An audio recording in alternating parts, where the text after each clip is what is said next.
it's important for us to share that term insurance is a meaningful value. We use term insurance almost for every client, and we use term insurance for the specific period of time for a term. What term insurance doesn't do is the challenge with term insurance is when you really get to the point where you're going to need life insurance, either as death benefit or as long-term care benefits, they're either difficult to come by or ridiculously expensive. And when you get past like age 70, it's almost impossible to find. So term insurance is great for that 40 to 60 time frame, but really the challenge is when we talk about longevity risk and keeping protection in place for the family indefinitely, that's where the permanent comes in.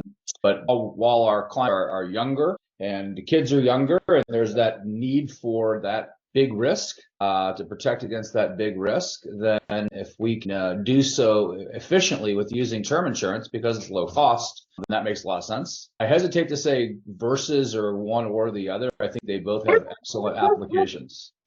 Yeah. Sorry about that. Okay, gotcha. All right. Can you talk about how what would be the 1, 2, or 3 priorities that a retiree who somebody I spoke with on Friday, just done a career, hit 06, almost 30 years, but had only done SGLI, never got any policies, and just hasn't really thought about this stuff. Kind of heard hey, is that whole life? And that's about it. They're real. Hey, I just used the government plan for a while. What should we be focused on when it comes to just the basics of term versus permanent?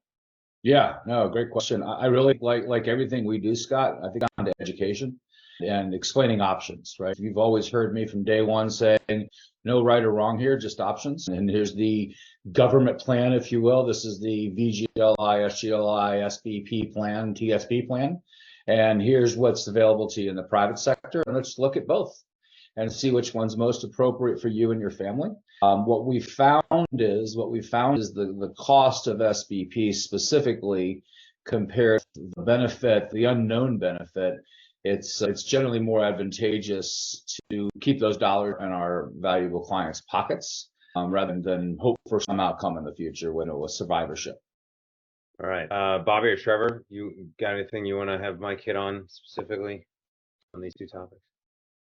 So when you're having that discussion, I think the other piece is not necessarily either or. It's how do they both work together? That's, for me, kind of the thing I always say. People think, should I do a term or should I do?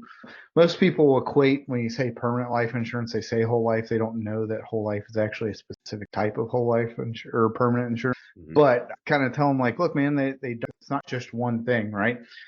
Think about an operation. You go out and do a big hit. Like we always say, you don't just have one type of person there on your assault team.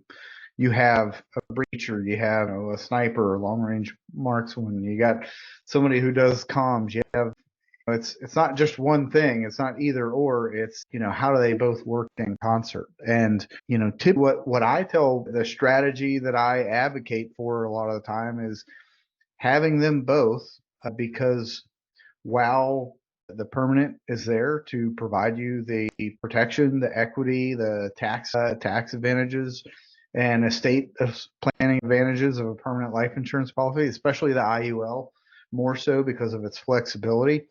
That term plays an important role too, because eventually the goal is it doesn't matter what happens to me. My family's okay because I've accumulated enough assets over the years to where I can self-insure.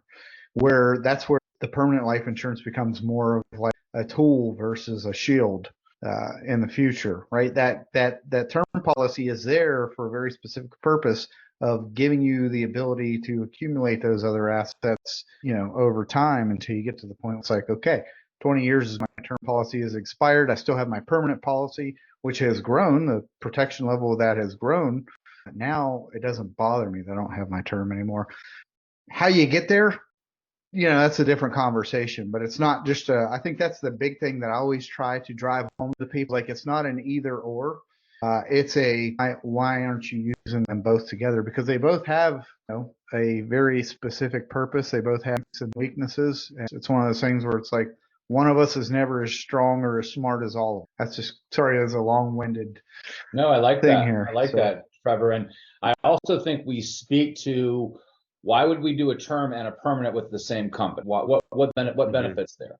It may not be the cheapest term in the marketplace, but as we've known through the years, term insurance is a bit of a commodity.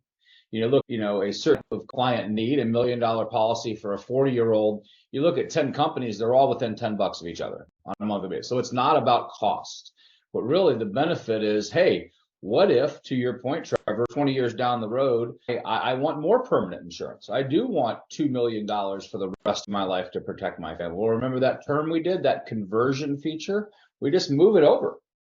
And now we've got two things. We've got more permanent protection for the family that stays with us as we want it. We also have more flexibility to put more money away, because the higher the death benefit on a permanent insurance policy, the more money we can put into it. So that is a client-friendly, inexpensive way to buy future flexibility. Yeah, and the benefit to so I was talking about the either or, why not working with them together? A lot of the times, so the other story that I advocate for is, depending on where you are earning your preparedness, other assets, it's the same situation isn't necessarily always the right one for everybody. Some of those people who are like, hey, I really like the IUL, the permanent life insurance. I can't do that right now. That's a simple fix.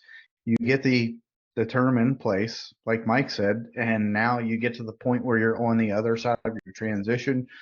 Your things are a little more stabilized. Now you can convert that. So I had said that before. It's the road that you take to get there. That's a path.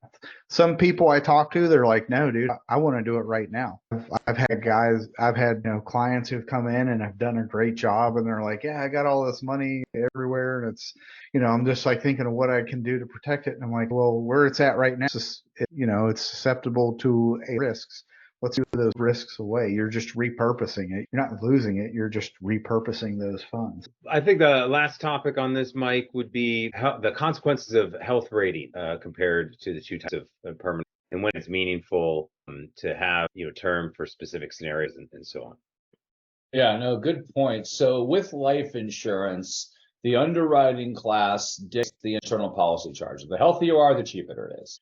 With term insurance, it's highly prevalent that the health rating has a significant impact on the price of the term insurance. Again, term is a commodity. We pay with as little as we have to and get as much as we can. That's how term insurance is built.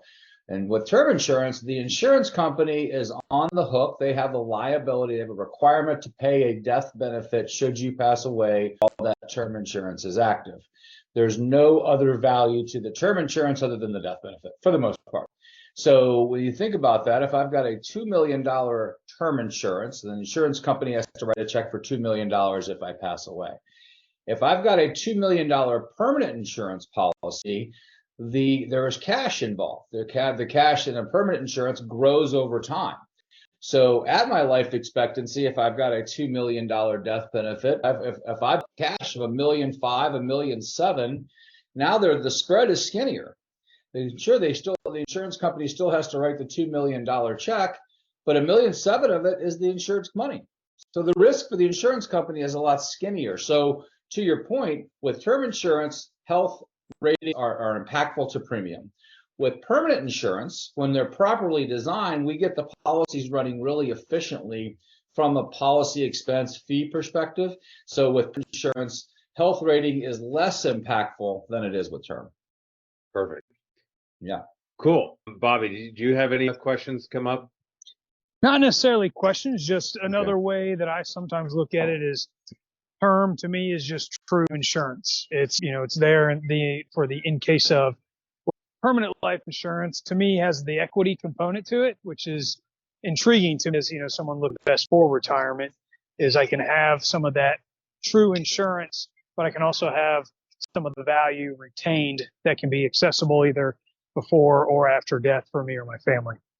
Yeah, one of the ways I like to explain it is because a lot of guys, in the military will have used the VA loan. So, if you use the VA loan, you remember when you were renting an apartment, did you get any money back? When you left? Well, that's what term insurance is. You're paying rent for, if you need it. Versus permanent insurance is more like buying the house. You can build some equity into it. There's more going on up front, more costs, more people involved, more things that need to happen to get approved. But, whole life is kind of more like a mortgage. Turns out that an IUL is more like owning an investment property.